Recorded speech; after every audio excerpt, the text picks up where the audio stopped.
between, this colorful, I mean, people tend to think of, the tropics, Africa as people of color, and all of that, confronting this, classical but colorless, architecture, this interaction between, new identities and so forth, become manifest. These are different views of it. Let me try and get to the end so we can take questions. The other project by Yinka Shonibare is at the Frederiksberg Kirke Museum, which is a church. It used to be a church in the 19th century, but it's one of the only remaining buildings by Friedrich Schinkel, who was this, German, the Germans think of him as the uber-national architect of the 19th century. So it holds a dear place in German, historical memory, because one of the, claims, of course, was that, the use of brick, was something the Prussians claim as their contribution to, to architecture, the neoclassical revival architecture of the 19th century. So this building, is like a gem, for Germans, for Prussians and so forth. And inside, this is what it looks like on the inside. So it has all these, neoclassical sculptures, the Schinkel group, they are called, von Shadow and so forth, images that spoke to German sense of morality, in the 19th century. This is probably the most famous of all German sculptures. These two women, the twin princes, as they are called. So this is the space where Yinka Shonibare installed his work. These are examples of the the work in the museum. And so you have inside this museum Yinka Shonibare's Colonel Tarleton and his wife shooting pheasants, right? So here he is in Yinka Shonibare's classic, use of African textiles to make these headless sculptures. Here of Mr. Tarleton and his wife, Mrs. Oswald. Now, these two people in history, and these names refer to living people, people that lived at some point during the age of slavery. Their families were involved in the slave trade. And so here in this church, they are shooting a pheasant amid these classical sculptures. So this contrast again between the classical sculptures and, these, they are dressed in this Victorian dress, but African fabric. These are views, and that's the pheasant that, the guy has blown up, and, the blood. And so it's this really melodramatic, installation. But also what's interesting here is that this used to be a church, and here you see this man and this woman killing this pheasant and the blood spattering, almost as if it invokes the bloodletting of the Christian story, of the killing of Christ and lancing of the chest, blood and all of that. So it brings into this ordered environment, this almost sense of, the rejection of that classical grandeur, as if it's rupturing the narrative. And this is something, again, that you see in the Antonio Leigh's work. Another piece of his work which directly addresses the theme of the project is this installation here of the Berlin Conference, and it's actually called the Berlin Conference, as if these are the individuals who gathered in 1884-85 to share up the continent. So it's a bit didactic. Although he created the work before our project, so we basically thought, hey, this fits into the whole thing. quite well. But in a sense, it also reminds us of the Last Supper. Because if this is a church and you see these figures like this, you immediately think of the Last Supper. But here the supper is African, the African continent, that's what they're eating, not bread and wine, right? So colonization has some kind of, eating up the continent. And finally, Pascal Martin Tailloux.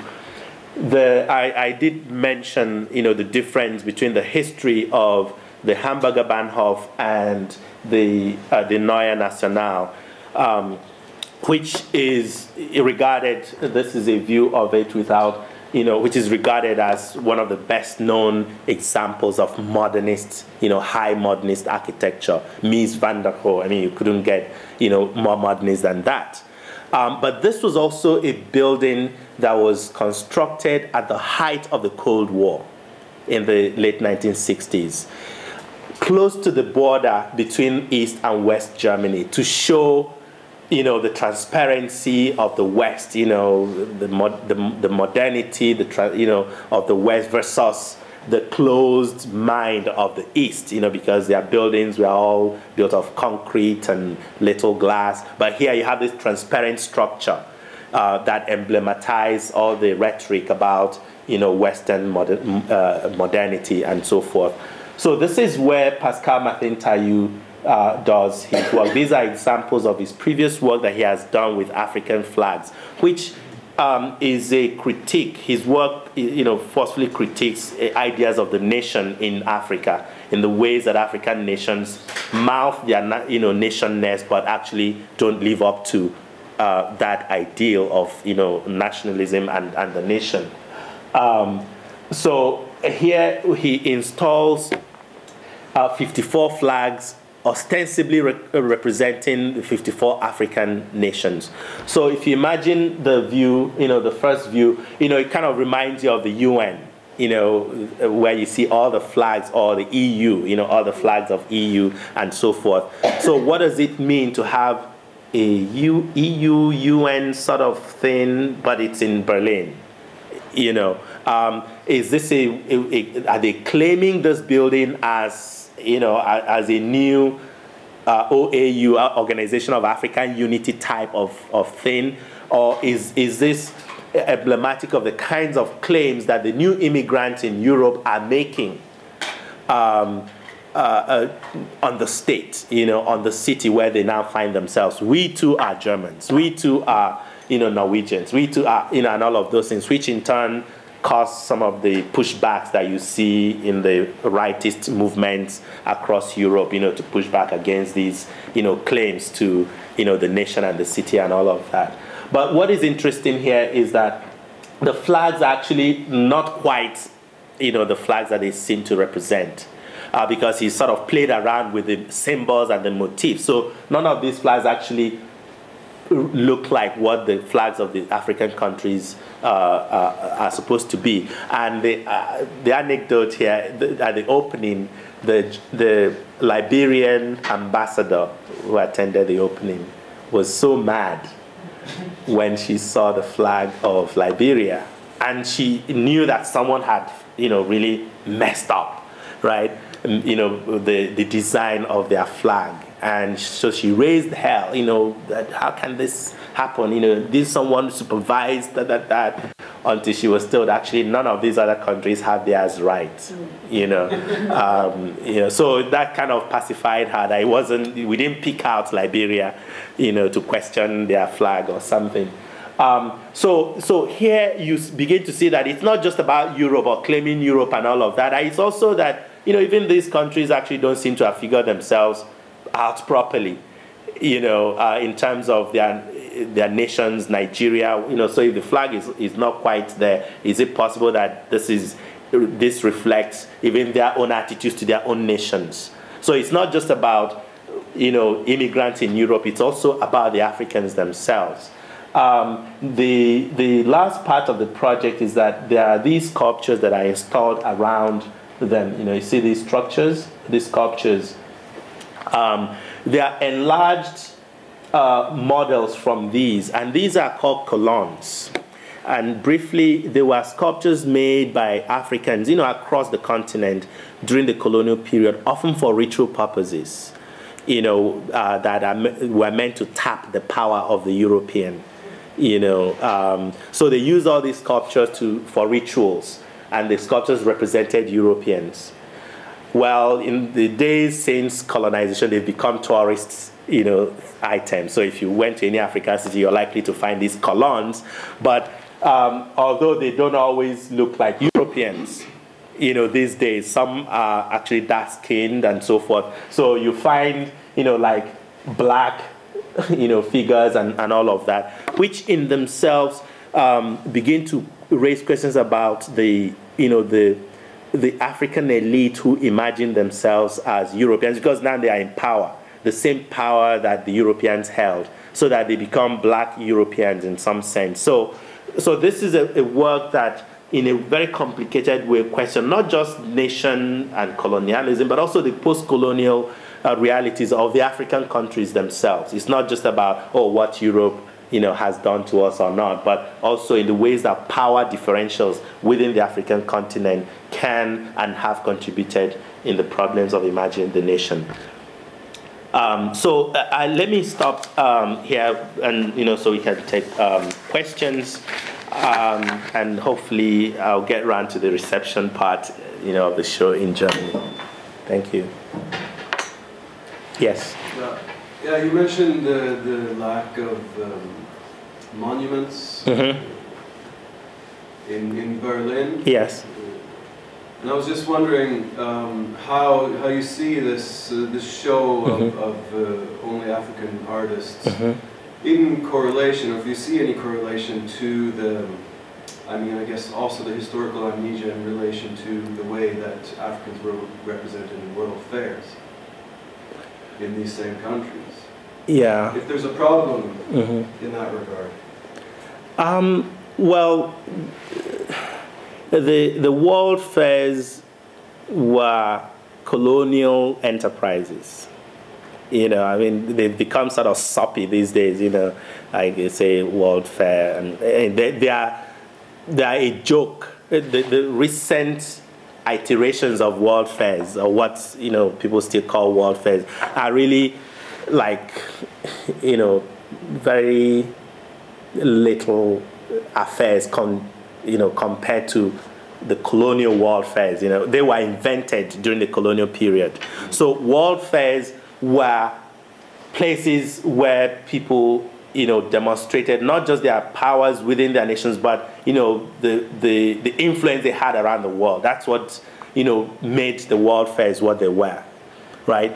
So it comes as no surprise that the ways that actually quite a bit of Africa was invented by the world fairs, they were part of the process of inventing Africa.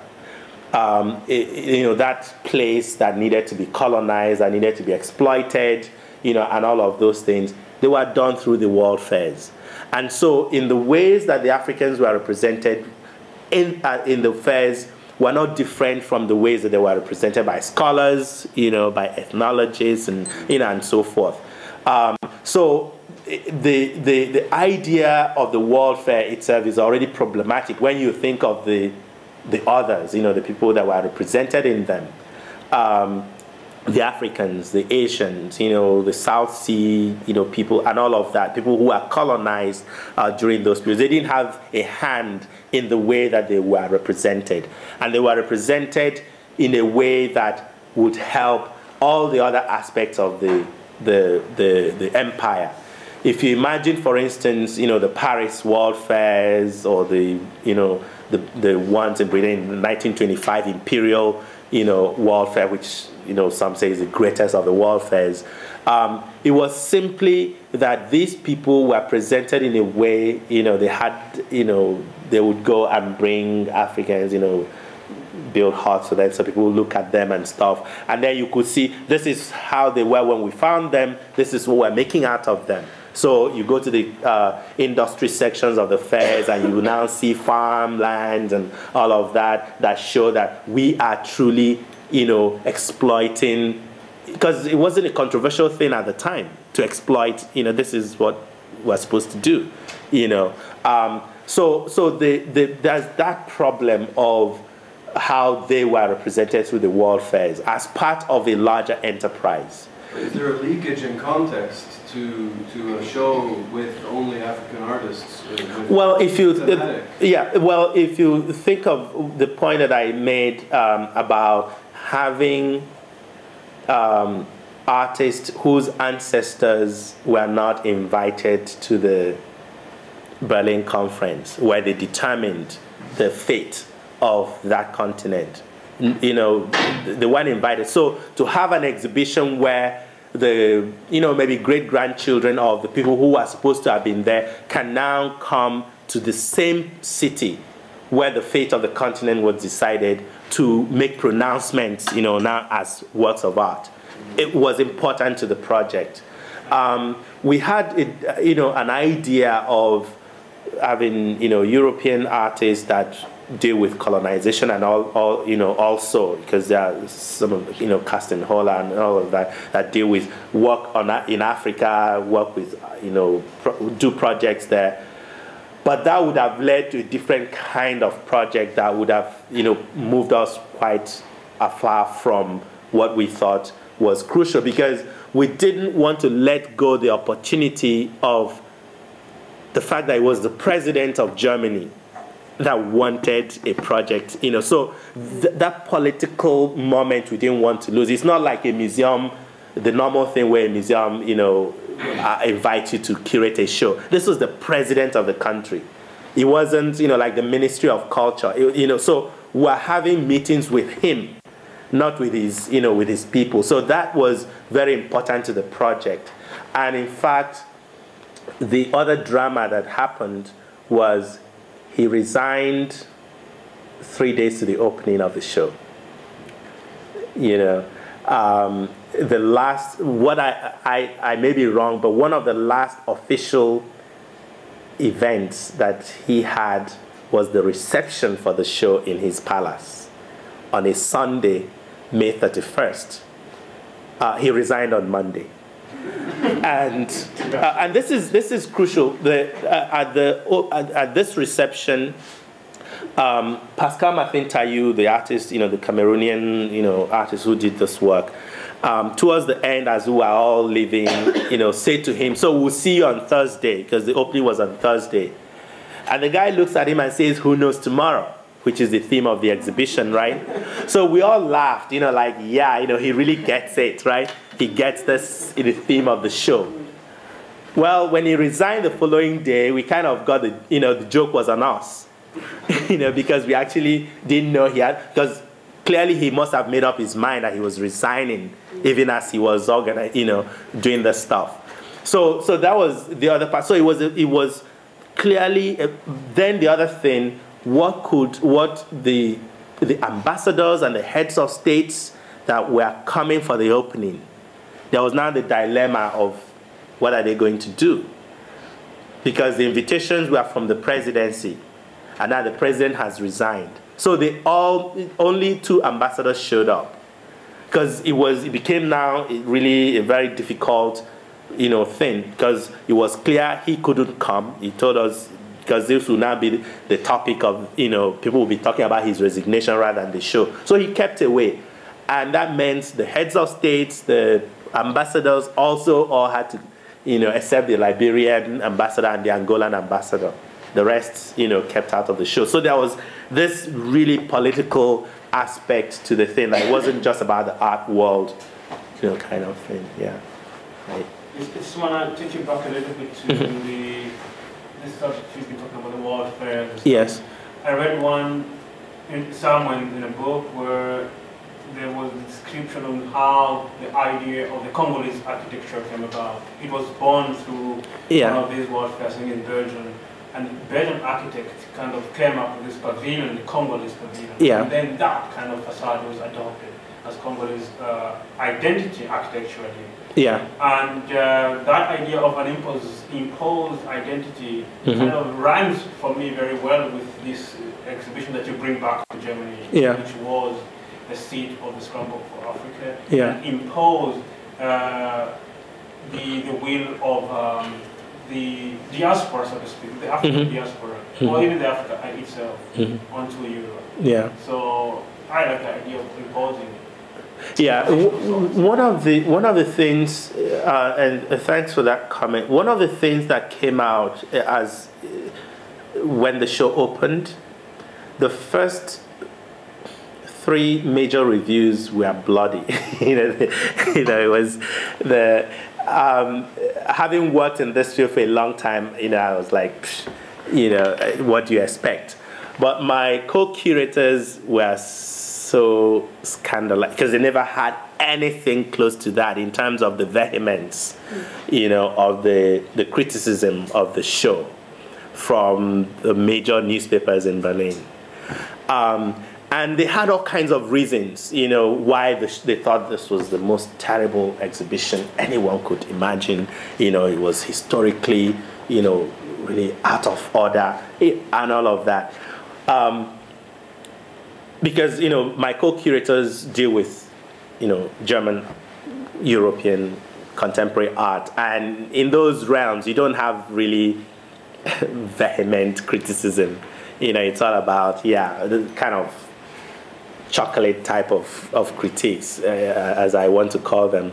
But here you are dealing with serious political, things about the nation, and all of that. And because some read this as, we were indicting Germany for its role in history, and of course the Germans are very sensitive to, to that, which was part of, really to begin to talk about this rather than to not talk about it and think that it's been dealt with. And yet you see the rise of these far right, parties all over the place, and you don't know where they're coming from. What is it that they are reacting against, and all of that. But you found that some of the criticisms were couched in really very interesting ways, that there were too few Africans, brought in to occupy these huge museums. That was, one of them was that the works were too spectacular, that they were too popular was a refrain across the line, that they were too popular. Apparently because, work like Pascal Martin Taillou, people came to pose with the sculptures and all of that. And for some of the critics, this was like pedestrian. It didn't, because it seems as if the ordinary people loved it. And of course, what ordinary people love is what? Kitsch, right? Instead of high art that is meant for aesthetics and so forth. So there were all kinds of ways that the criticisms were couched. The one about the few, the relative few number of artists. Of course, where does that come from? From this idea of representing representing Africa as a whole. It has to be comprehensive because that's the only way to deal with that continent, rather than deal with them as individuals. It's like a picture, I get it, this is Africa. What, some of us call the football team idea of, African exhibitions. And as I said, I've been involved in such shows in the past. But they were meant for a reason that we've reached a point where you have to move on, right, to a different order where you can begin to look at individual artists more closely in terms of what their work is about, and so forth. So it's this resistance to this idea that you can now have one artist have this huge installation that is meant for only people like Christo, or something. But these non-entities, these, not well-known African artists giving that status, that was too much for so many people, especially the critics. Yeah. Any more? Yeah, I guess I'm wondering how did the participation in this exhibition sort of affect the artists? Or well, it's good news for any artist to be seen by this many people. The reviews for this show, actually, there's a booklet, almost 100 pages because almost every newspaper in Germany had something to say about the show. TV stations, you know, and all of that. Radio stations even all pitched in, you know, to their own opinion or brought in people to talk about this show, what they thought about it, and so forth. As an artist, it can't get any better, right? So even if the work is, you know, like they say, no criticism is bad criticism, you know, for artists. So I think for the artists, it's all for good, because then they can be taken more seriously by curators who are looking for artists and so forth, serious artists who have had major shows and all of that. So it puts them, you know, but of course, you know, these are also artists who are accomplished already. So it's not like they were artists we just were trying out. When I presented this project in Lagos, one of the questions that was, you know, criticisms actually, was that we selected already well-known artists instead of, you know, and my response was, yeah, there are certain projects you don't do experiments with, you know, experiments in the sense of, well, you know, there's this, you know, guy that has just come out of art school and he's terrific, and you know, let's have him on this pedestal, on this stage. It may work, it may not work, and at a certain level, you don't, this is beyond the level where you experiment, you try to discover artists, especially when you know what is at stake, you know, if the criticism of the show was that, you know, why the heck, you know, what kind of artists are these, you know, like, they can't even figure out their work. That would be a terrible thing to have if that had been the criticism instead of the issues that we really wanted to engage with. And I felt good, you know, when someone said, the critics said, oh, they are too spectacular, you know, rather than, you know, they really suck as works of art. So, yeah. All right.